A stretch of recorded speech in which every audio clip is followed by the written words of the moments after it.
The morning sky over Seoul turned red without warning.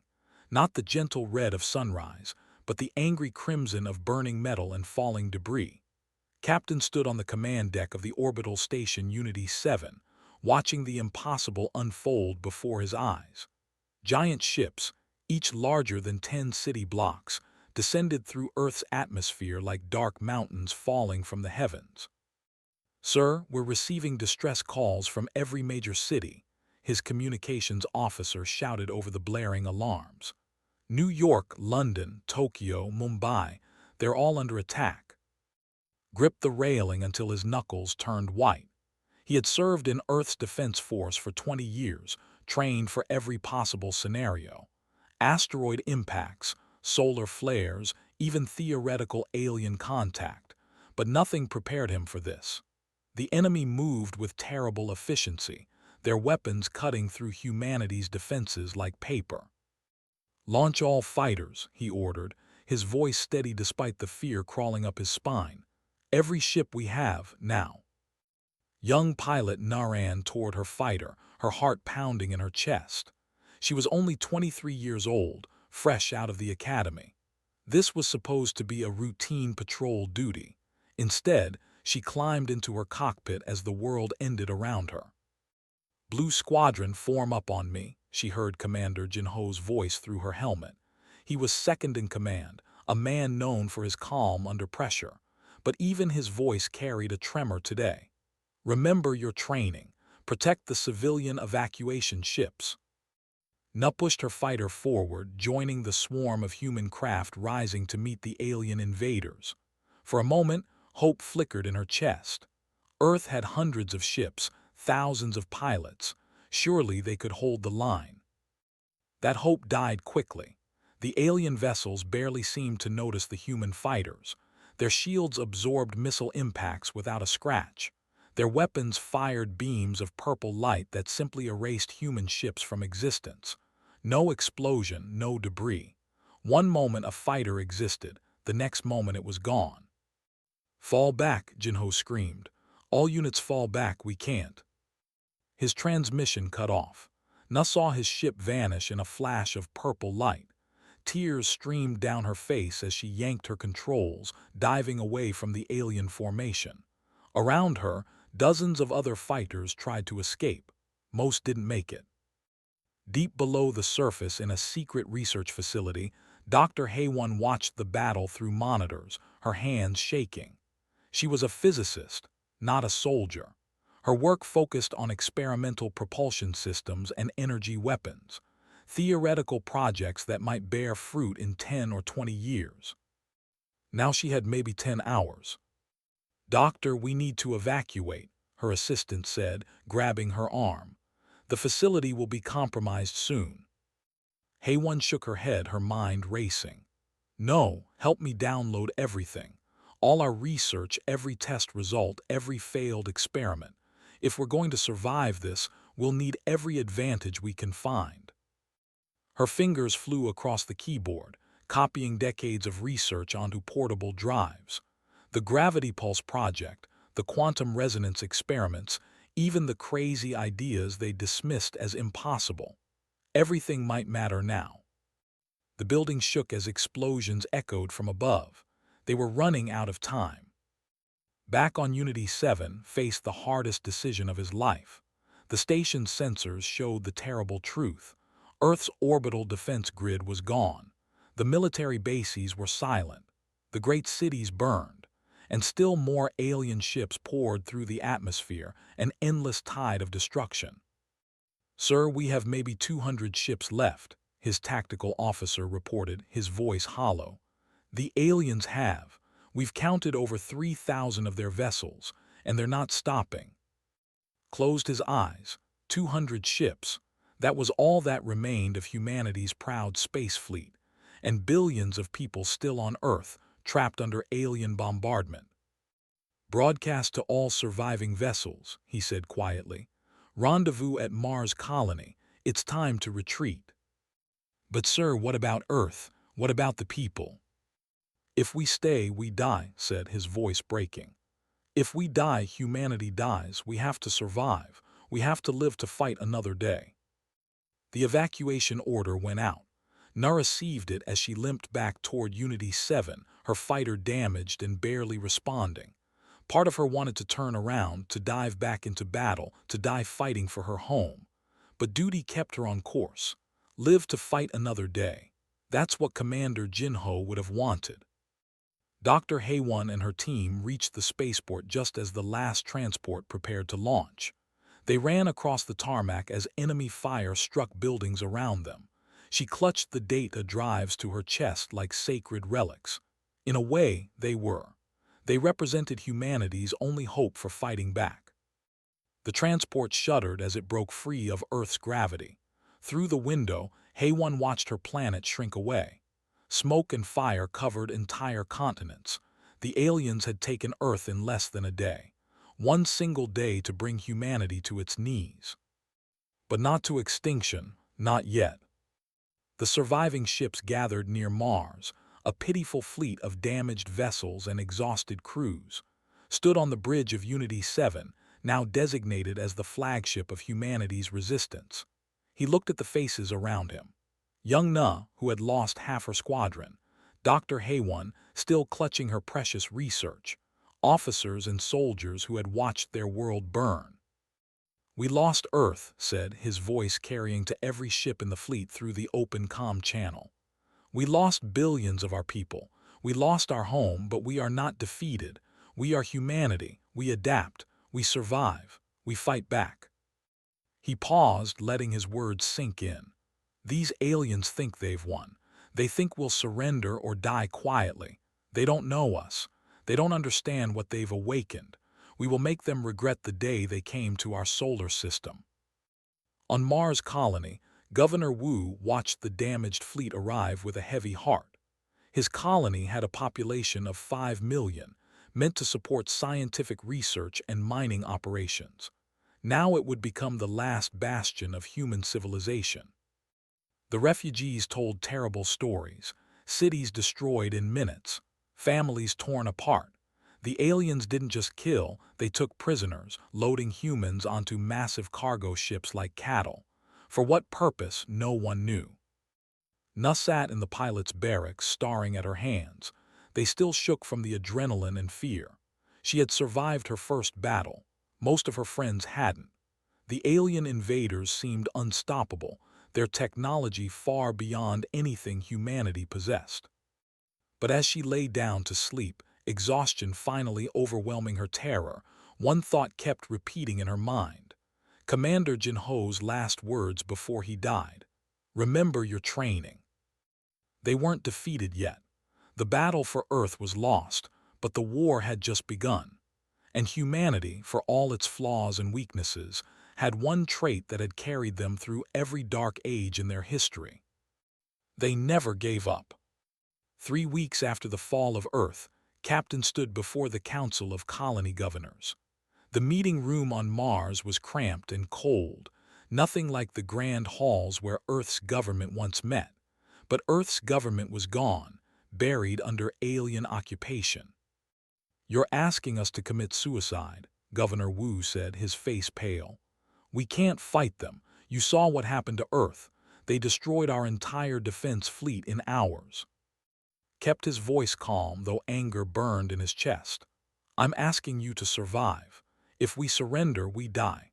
Maybe not today, maybe not tomorrow, but we die. The aliens don't see us as equals. They see us as animals to be used or eliminated." "We could negotiate," the governor from Titan Station suggested. "Send ambassadors, offer tribute." "They don't want tribute," Dr. Haewon interrupted, standing up. She had spent weeks analyzing every scrap of data from the invasion. "They want submission or extinction. I've studied their attack patterns, their behavior. They've done this before to other species. They overwhelm, they conquer, they move on. We have one choice, fight or die." The room fell silent. Finally, a woman spoke from the back. "What can we possibly do against them?" Smiled grimly. "We can be human. We can adapt, improvise, and refuse to quit. That's what we do best." On Earth, in the ruins of what was once Beijing, Ah crept through the rubble.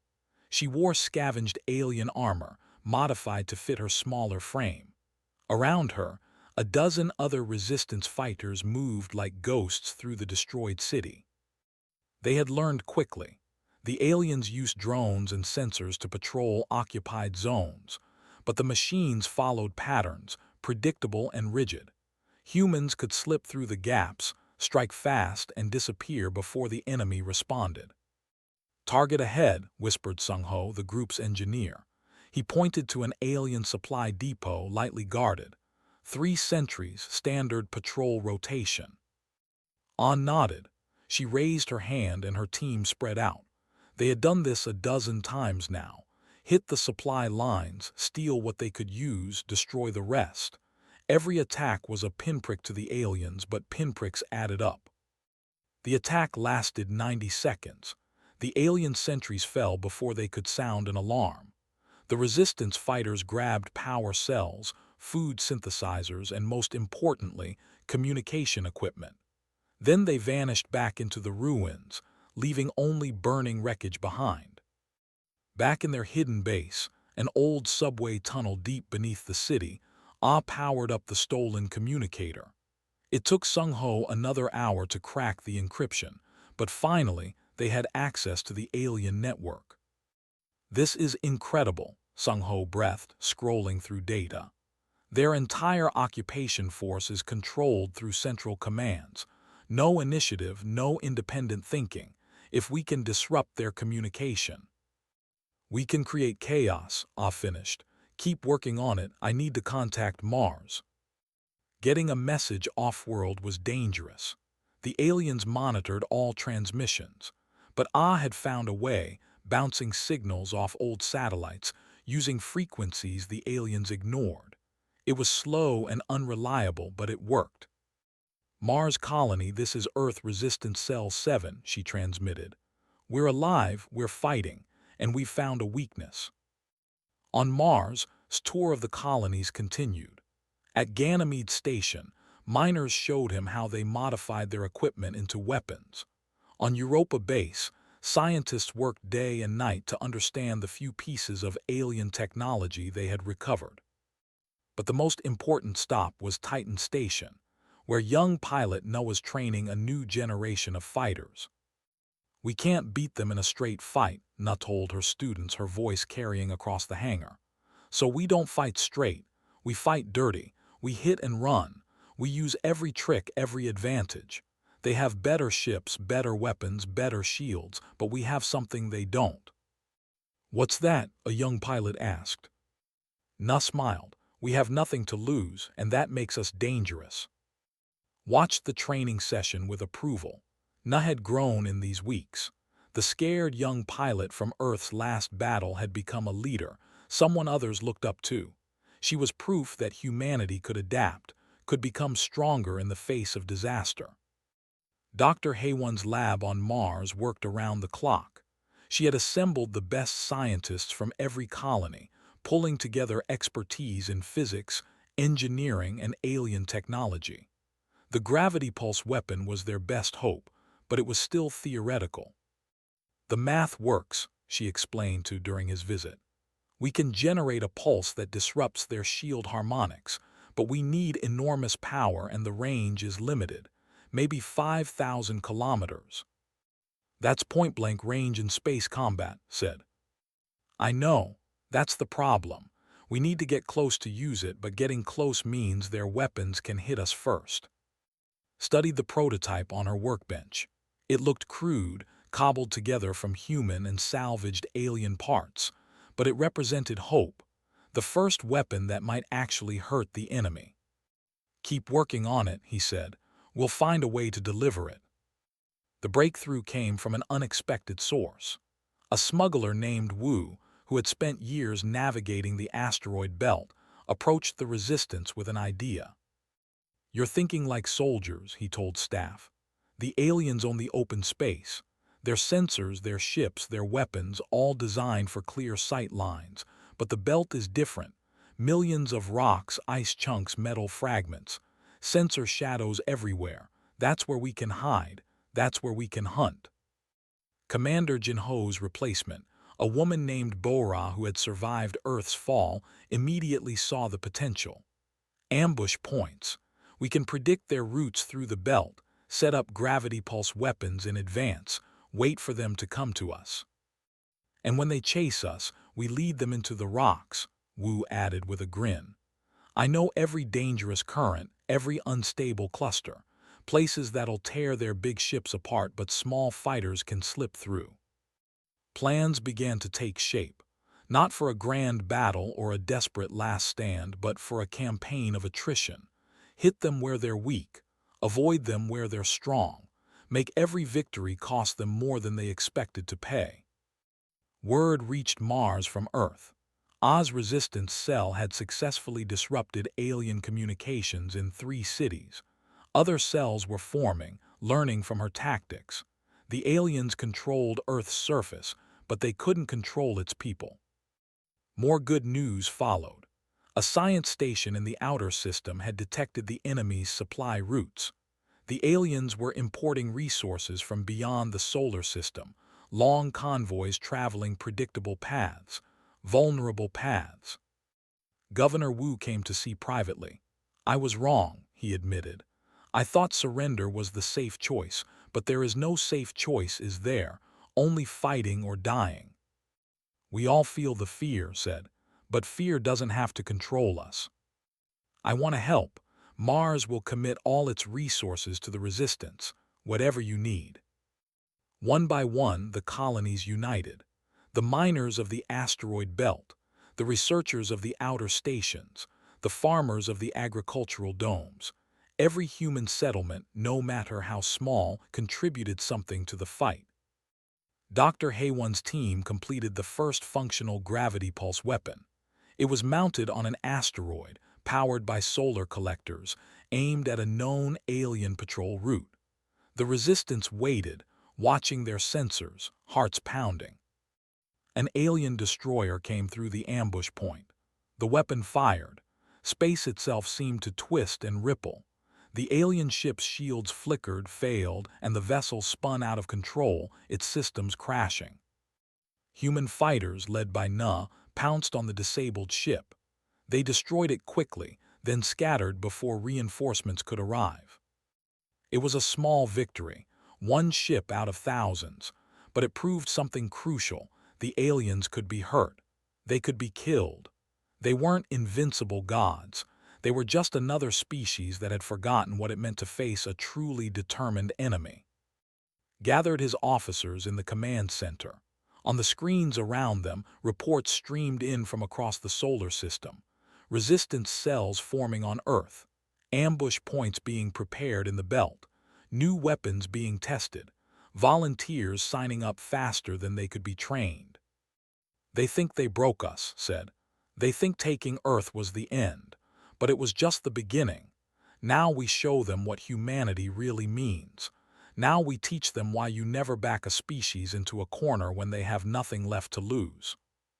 The officers cheered but kept his expression serious. The real war was just starting. They had won a single battle. Thousands more lay ahead. Many of them would not survive to see the end. But they would fight anyway, because that's what humans did. The asteroid belt had become a graveyard for alien ships. Captain stood in the command center on Mars, watching the latest battle reports with grim satisfaction. In 3 months, the Resistance had destroyed 47 enemy vessels. Small numbers compared to the alien fleet, but enough to make them angry. They're changing their tactics, Commander Bora reported, studying the tactical display. They're sending larger groups now, moving more carefully through the belt. Good, said. That means we're making them afraid. Fear was a weapon, he had learned. The aliens had come to Earth expecting easy conquest. They found stubborn resistance instead. Every lost ship, every failed patrol made them more cautious, more hesitant. And hesitation could be exploited. Pilot Na led her squadron through the dark spaces between asteroids, her fighters' engines running cold to avoid detection. Behind her, 12 other pilots followed in tight formation. They had practiced this maneuver 100 times until they could fly it blind. Target convoy approaching, Wu's voice crackled through her helmet. The old smuggler had become their guide through the belt, his knowledge of every rock and current invaluable. 3 supply ships, 6 escort fighters, right on schedule. The aliens were predictable. They had strict protocols, rigid formations, good for military discipline, terrible for adapting to guerrilla warfare. Na had learned to use that against them. "All wings wait for my mark," she said softly. Her finger hovered over the thruster controls. Timing was everything. Too early and the aliens would scatter. Too late and they'd be caught in themselves. The convoy passed between 2 large asteroids. Now, 13 human fighters erupted from hiding spots, their weapons blazing. The ambush was perfect. 2 supply ships exploded before the aliens even knew they were under attack. The escort fighters tried to respond, but human pilots were ready. They wove between asteroids, using the terrain like dancers. Na locked onto an escort fighter and fired. The alien ship's shields held, but she didn't need to destroy it. She just needed to hurt it. She drove the enemy fighter toward a cluster of small rocks, forcing it to choose between collision and exposure. The pilot chose exposure. One of Nu's wingmen took the shot. Another alien fighter vanished in a ball of fire. "Break off," Nu ordered. "They'll have reinforcements incoming. Everyone scatter, rendezvous at Point Delta." The human fighters disappeared into the belt as quickly as they'd appeared, leaving burning wreckage behind. The entire engagement lasted less than 3 minutes. On Earth, Oz resistance had grown bolder. What started as a single cell in Beijing now stretched across a dozen cities. They had learned to use the ruins to their advantage, creating networks of tunnels and hidden bases the aliens couldn't find. "We intercepted another transmission," Sung Ho said, connecting his modified communicator to their main computer. "The aliens are calling for more occupation troops. They're stretched thin trying to control the whole planet." Ah smiled. That was the strategy. Keep them busy. Make them commit resources. Force them to garrison every city, patrol every sector. Every soldier they put on Earth was one less soldier they could send against Mars or the outer colonies. Her team had grown skilled at sabotage. Alien power stations mysteriously failed. Supply depots burned. Communication towers collapsed. Nothing major, nothing that would provoke massive retaliation. Just a constant stream of small problems that added up to major headaches. But the work was dangerous. They had lost people. Good people who died fighting for a Earth that might never be free again. Ah carried their names in her heart, letting grief fuel her determination. "We need to hit something bigger," she told her lieutenants. "Something that will really hurt them." The opportunity came when Sung Ho cracked the location of an alien command center. It was heavily defended, deep in what used to be Shanghai. Attacking it would be suicide. Ah planned the attack anyway. Back on Mars, Dr. Haywon finally achieved a breakthrough. She stood before Captain, exhausted but triumphant, holding a data pad. "We can network them," she said without preamble. "The gravity pulse weapons. If we link multiple units together, synchronize their firing, the effect multiplies exponentially. One weapon can disrupt shields. 10 weapons firing together can tear a ship apart." Studied the calculations. How many ships? "With our current power output, we could destroy a heavy cruiser, maybe even a capital ship if we catch it in the right position." "And how long to build this network?" 3 weeks, maybe less if Governor Wu can spare more engineers." "He can," said firmly. "This is priority 1. If we can take down their big ships, we change the entire war." 3 weeks passed in a blur of activity. Engineers worked around the clock, installing gravity pulse weapons on asteroids throughout a carefully selected region of the belt. Wu helped position them, finding spots where the natural rock would hide the energy signatures. Bora planned the trap with mathematical precision. They needed the aliens to send something big through the something important enough to hurt them when it died. The bait was simple: make it look like the Resistance was building a major base on one of the larger asteroids. Fake communications, increased ship traffic, obvious construction. The aliens would have to investigate. It took a week for them to take the bait. When they did, they sent exactly what hoped for: a capital ship, escorted by a dozen smaller vessels. The kind of firepower meant to obliterate a hidden base. Nuh watched from a concealed position as the alien formation approached. Her squadron was ready, but they wouldn't engage until after the trap sprung. Their job was to clean up survivors. The alien capital ship moved with terrible grace, a kilometer of metal and weapons designed to bring death across the stars. Its escorts fanned out in textbook formation, scanning for threats. They never saw the real danger. The gravity pulse weapons were too well hidden, their power signatures masked by the asteroids themselves. Not until Dr. Haywan gave the firing order. Space itself seemed to scream. 10 weapons fired simultaneously, their pulses converging on the capital ship. The alien vessel's shields flared brilliant white, then shattered like glass. The pulses tore into the hull, ripping metal, crushing systems, breaking the ship's spine. For a moment, the massive vessel hung in space, dying. Then it exploded, a miniature sun born and dying in seconds. The escort ships panicked. Their formation broke. That's when Nuh struck, leading her fighters in like wolves on scattered sheep. The battle was short and brutal.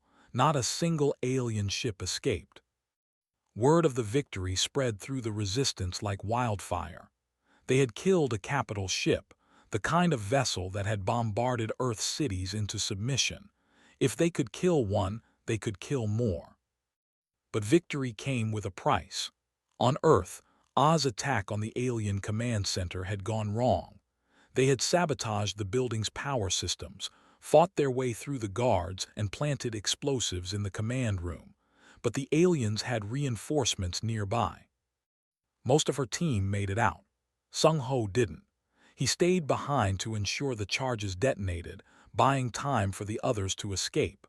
The explosion destroyed the command center and killed dozens of alien officers. Ah held a memorial service in the ruins, surrounded by the survivors. They had no body to bury, no grave to mark.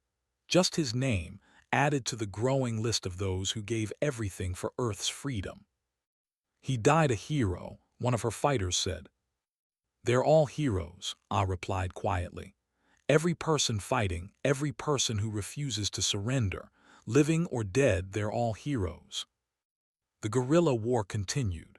Human forces hit alien supply lines across the solar system.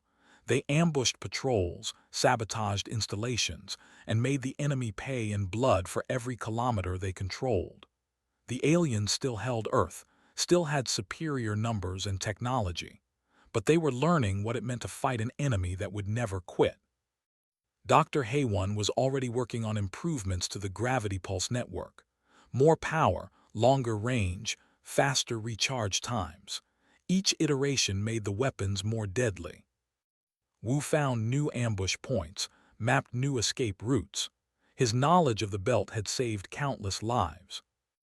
Bo-Ra's intelligence network expanded, intercepting more alien communications, learning more about their habits and weaknesses.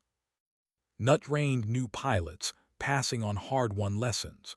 The Resistance was building not just an army, but a culture of survival and adaptation.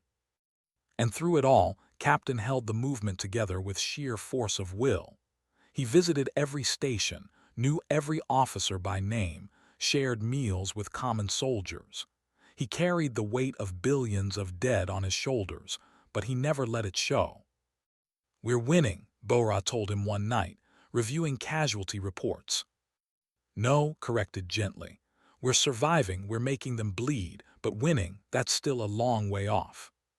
He stared at the tactical display showing Earth, still wrapped in alien ships. Somewhere down there, Ah and thousands like her fought in the ruins. Somewhere in the belt, Nuh's pilots prepared for the next ambush. Across the solar system, humanity refused to die. That was enough. For now, that was enough. The aliens were learning a hard lesson. Conquering humans was one thing. Making them stay conquered was something else entirely. And with every passing day, the resistance grew stronger, smarter, and more dangerous. The war was far from over, but humanity had proven it could fight. Now it just had to prove it could win. 6 months into the resistance, humanity was winning small victories across the solar system. Captain could see it in the reports that crossed his desk every morning. Alien losses were mounting. Their supply lines were constantly disrupted. Their forces on Earth were pinned down fighting insurgents instead of expanding their conquest. But small victories weren't enough. The aliens still controlled Earth. They still had thousands of ships, and now intelligence suggested something worse was coming. "They're calling for reinforcements," Bora reported, her face grave. "Big reinforcements. Our source inside their communication network says the Emperor himself is coming to oversee the occupation." Felt his stomach drop. The Emperor, the being who commanded an empire spanning dozens of conquered worlds. If he was coming personally, it meant the resistance had become more than an annoyance. It meant they were a threat. It also meant the aliens were preparing to crush them once and for all. "When?" he asked. 3 months, maybe less. 3 months to prepare for the fight of their lives. Gathered his commanders and began planning. On Earth, Ah received the news through the resistance network. The Emperor was coming, and he was bringing an armada large enough to drown the solar system in fire. She stood in her underground base, surrounded by fighters who looked to her for hope. "This is it," she told them. "Our chance to prove we can't be broken. When that Emperor arrives, we make sure he knows he's not welcome here." The resistance on Earth had been preparing something special. Sung Ho, before his death, had discovered an anomaly while exploring old data archives. Something buried deep in the Pacific Ocean, hidden for thousands of years. An ancient structure that predated human civilization. Ah had sent divers to investigate. What they found changed everything. The structure was a monument built by another species. The walls were covered in symbols and images telling a story. The story of the Empire's first attempt to conquer this region of space thousands of years ago, and the story of how they were defeated. The ancient species was gone now, extinct or vanished, but they had left a warning and a gift. The warning was carved in symbols that Ah's linguists slowly translated. They can be beaten. They have been beaten before. They rely on force and fear, but they cannot adapt when their plans fail. The gift was more practical: schematics for weapons, battle tactics, and most importantly, the A's fundamental weakness. Their command structure was rigid, hierarchical, absolute. Every decision flowed from the top. Kill the leaders and the entire fleet would falter. Ah sent the information to Mars immediately. This was the key they needed. Dr. Haywon studied the ancient schematics with wonder. "This is incredible. Their weapons technology is different from ours, but the principles are the same. And look at this."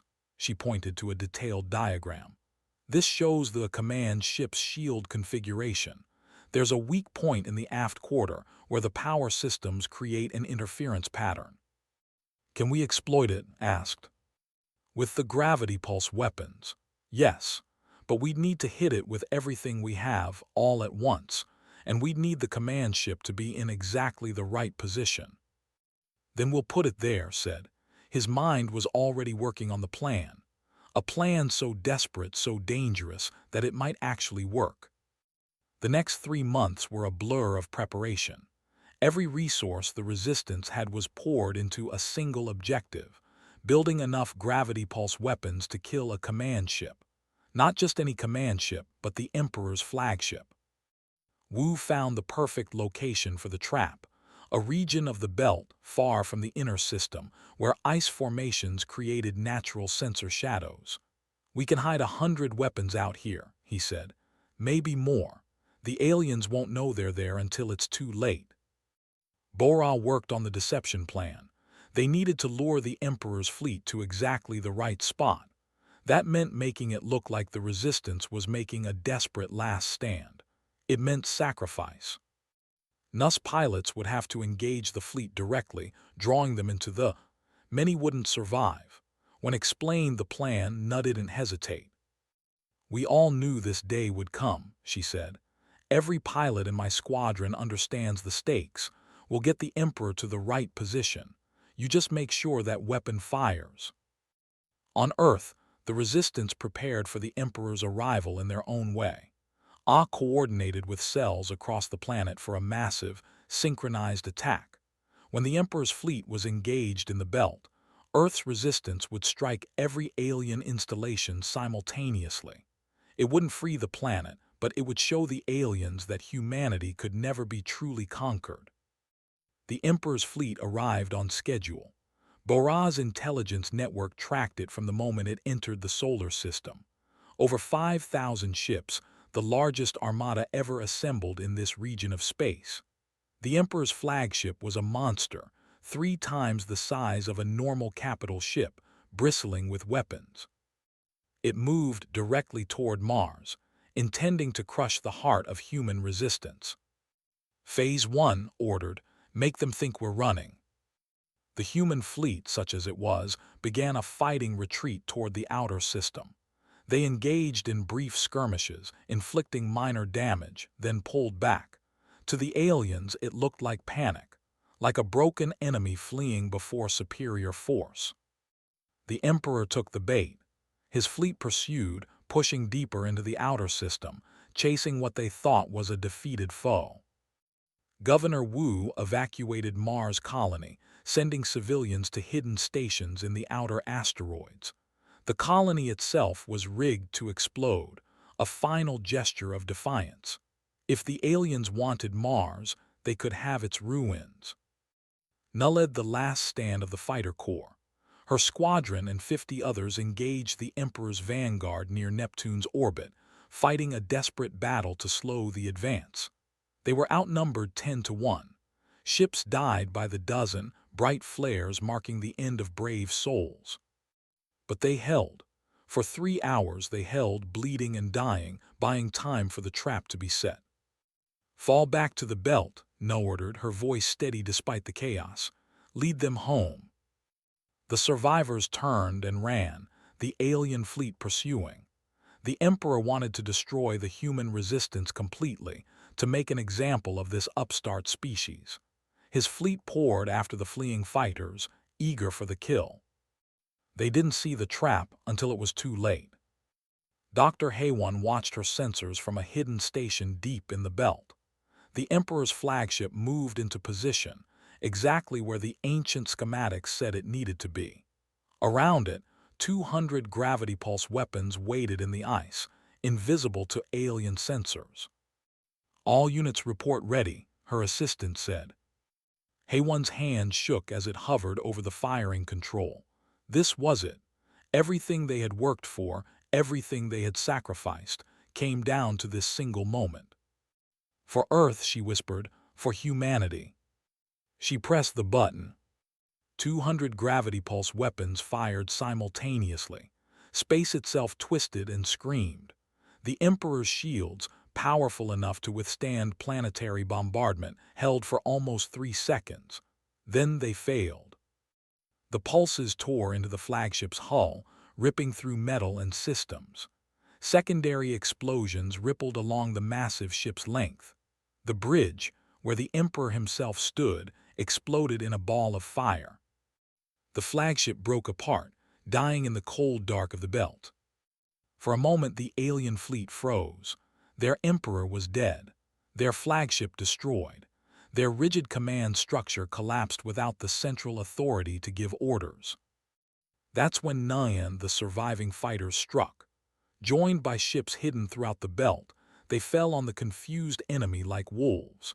The battle became a slaughter, alien ships dying by the dozens as human pilots pressed their advantage. On Earth, gave the signal. Across the planet, resistance cells erupted in coordinated attacks. Alien garrisons found themselves under siege. Supply depots exploded.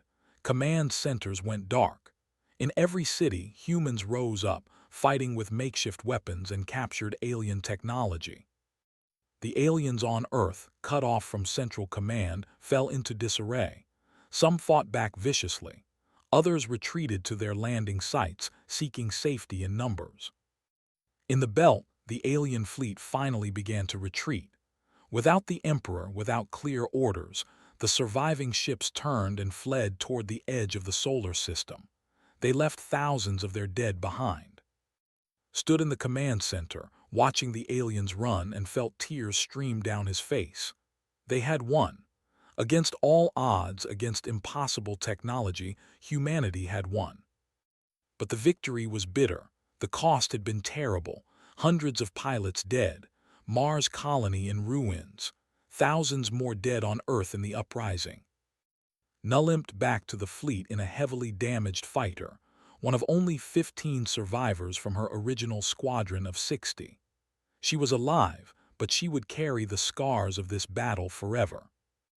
Ah stood in the ruins of Beijing, watching alien ships flee into the sky, and allowed herself one moment of triumph before turning to the massive task of rebuilding. Dr. Haywon collapsed in her chair, exhaustion overwhelming her. The gravity pulse network had worked perfectly, but she couldn't stop thinking about the faces of all the people who had died to make this moment possible. The war wasn't over. The empire was vast. They would send more ships eventually. But for now, this solar system was free. Earth was free. And humanity had proven something that would echo across the galaxy.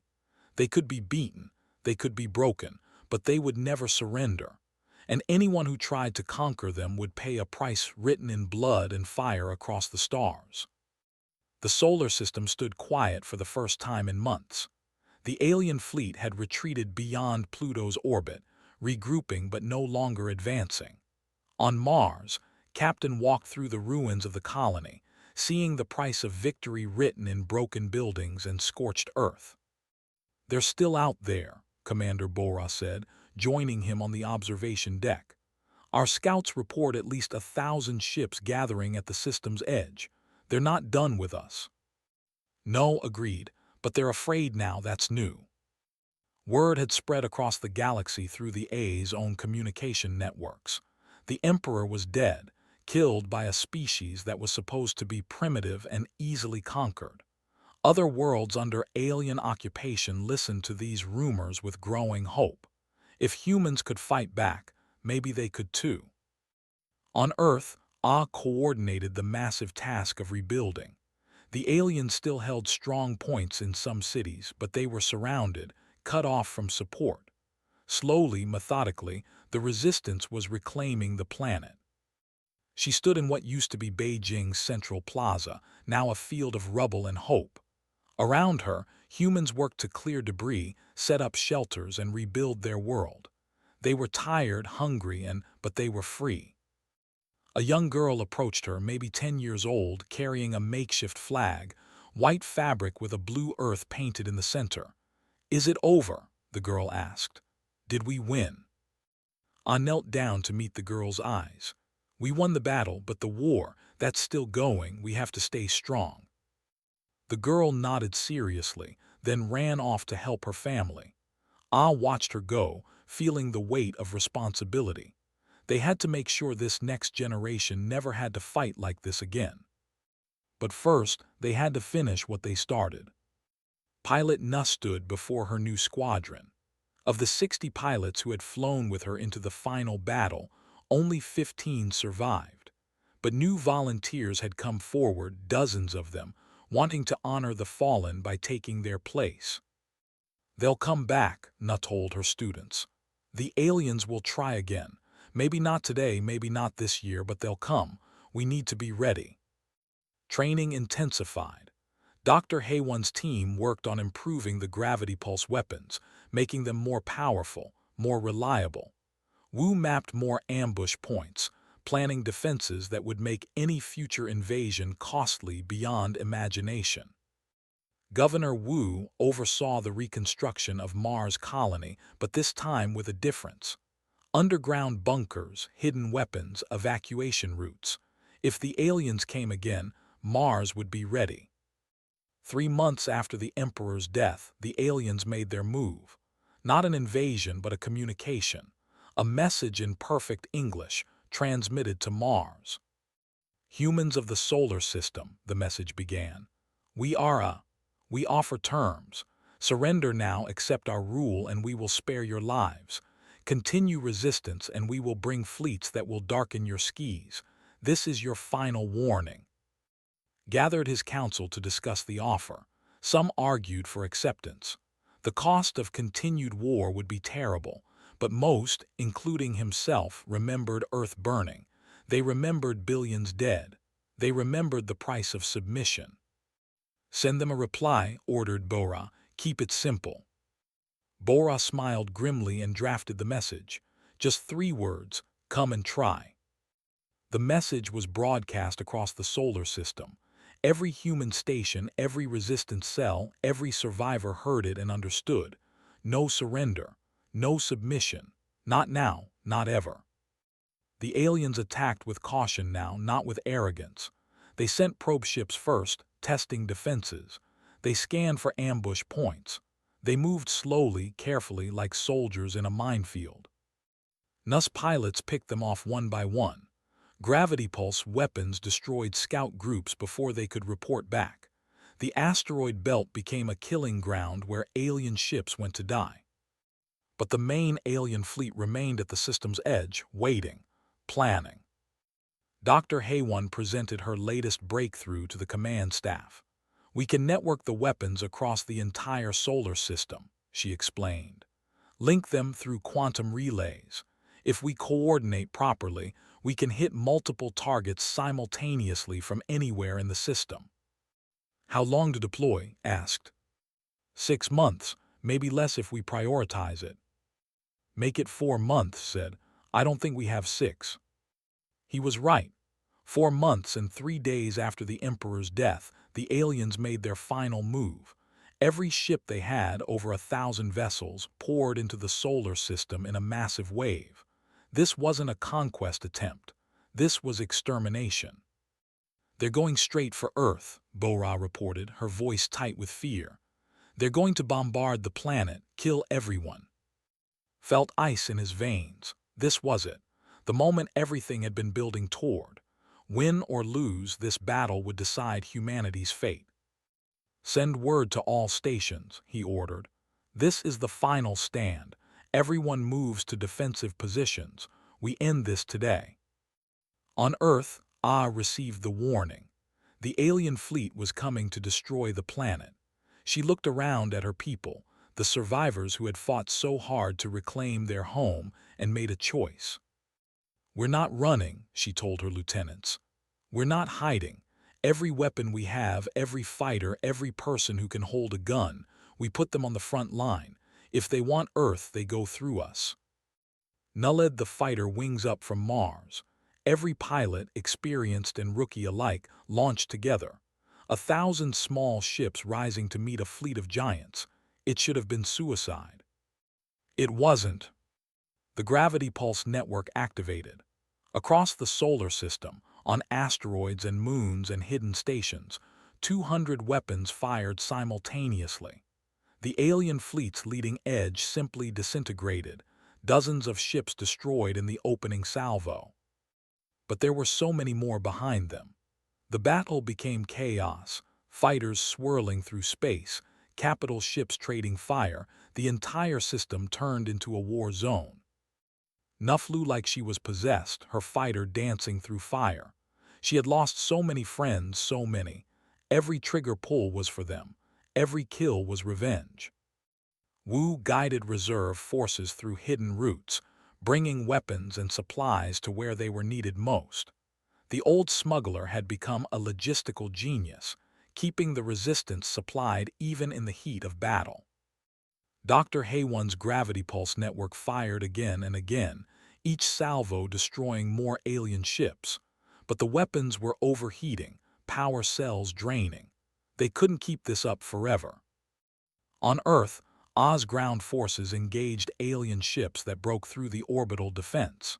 Surface-to-space missiles, captured alien weapons, even old nuclear weapons pulled from storage. Everything humanity had, they threw at the invaders. The battle raged for 18 hours. Ships died by the hundreds on both sides. Mars took a direct hit, its surface by alien bombardment. Titan Station was destroyed, its brave defenders dying at their posts. But humanity held. And then Commander Bora found the opening they needed.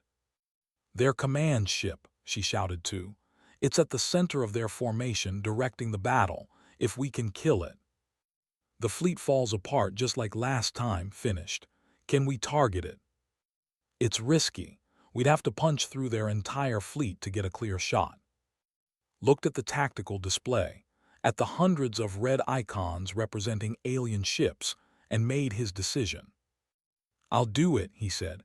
"Prep a ship with a full of gravity pulse missiles. I'll make the run myself." "Sir, that's suicide." "It's the only way, and I'm not asking anyone to do something I wouldn't do myself." 15 minutes later, launched in a small, fast attack ship. Behind him, Bora coordinated the defense, keeping the aliens occupied while their captain made his desperate run. Nuss saw what he was doing and immediately diverted her squadron. "All fighters form up on the captain. We're going in." 100 fighters joined charge, diving straight into the heart of the alien fleet. They took terrible losses, but they kept pushing forward, clearing a path. Alien weapons fire filled space. Ship took hit after hit, shields failing, hull breaching. But he kept flying, kept pushing toward the command ship. Nuff flew beside him, her fighter's wings torn, engines sputtering. "Almost there, sir, just a bit further." The command ship loomed before them, massive and terrible. Its weapons swiveled to target's crippled craft. He had one chance. He fired every missile he had. The gravity pulse warhead struck the command ship's bridge. Space twisted. Metal screamed. The massive vessel's command center exploded in a flash of light. Without central coordination, the alien fleet faltered. Ships collided as they tried to retreat. Formations broke apart. Human forces pressed their advantage, destroying the confused enemy. Ship, damaged beyond repair, began to break apart. He had seconds left. "Tell them we won," he said into his voice calm. "Tell them humanity is free." Captain Nuss' voice broke. "Sir, I..." Live said, "Build something better, that's an order." His ship exploded, taking 3 alien vessels with it in a final act of defiance. The alien fleet broke. Those that could fled. Those that couldn't surrendered or died. The battle for the solar system was over. Null led the survivors back to Mars, tears streaming down her face. They had won, but the cost was almost too much to bear. Half the resistance fleet was gone. Mars' colony would need years to rebuild. Thousands were dead, including the man who had held them all together. On Earth, Ah watched the alien ships flee and felt exhausted triumph wash over her. She had fought for months in the ruins, lost friends and comrades, seen her world nearly destroyed. But they had survived. They had won. Dr. Haywan stood in her lab, looking at the gravity pulse weapons that had saved humanity, and thought about. His sacrifice had given them victory. She would make sure it meant something. The solar system began to heal. Slowly, painfully, humans rebuilt their world. Earth's cities rose again from the ruins. Mars' colony was reconstructed, stronger than before. The outer stations reopened. And across the galaxy, word spread. The Empire, conqueror of 100 worlds, had been defeated by a primitive species that refused to submit. Other occupied worlds rose in rebellion, inspired by humanity's example. Years later, Nuss stood before a monument built in the ruins of old Beijing. It listed every name, every person who had fought and died in the war. Commander Jinho, Sung Ho, Captain, thousands more. "We remember," she said to the crowd gathered for the ceremony. "We remember what they fought for, what they died for, not just Earth's freedom but the idea that no species should bow to tyrants. That freedom is worth any price."